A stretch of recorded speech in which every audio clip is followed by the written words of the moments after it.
bu bitmeyen bir patologumuz tüfelem derrümeyin. Bilinme hayır ama balık balık aktıkım bilen balığa gitmedim desem Deri bitirip bile. Hava hayran kaldım. Malades yine. Bu grupamız Saşa'nı aytmadım size. Gördünüz mü? Dahşet bitirip berelle dedim ben şehitlerimiz. Faladınız mı işlerini? Dım zor. Saçam zor baracağım. İyi, dım zor. Malades. Polun neçe vaqta kaktılayışını? Bunu bir peşinde ben kalktı okşadı. Tüfelem. Hele bunun nazdekilep lakin urup berelle. Onu kısa balamız. Yan başına imdifer geneklerini köp. Bu da kalasa obunaçılarımız sizlere şunçiki tezkar hizmetler gerek olsa peste telefon nömrünü koyamız.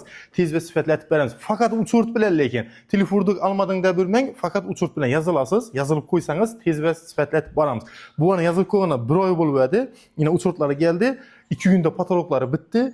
Bir günde polları bitti. Hele ergeneklerini taklap beremiz. Şunun dahşetleri. Evvelki duruşumun harap oldu verdi. Üstüne siçele yani iğneti harap oldu verdi. Bu doğru mu? İçinde yende zaten zettiyiz bunu orzu zemel açtı. 20-30 yıl olganda bu joy salganım.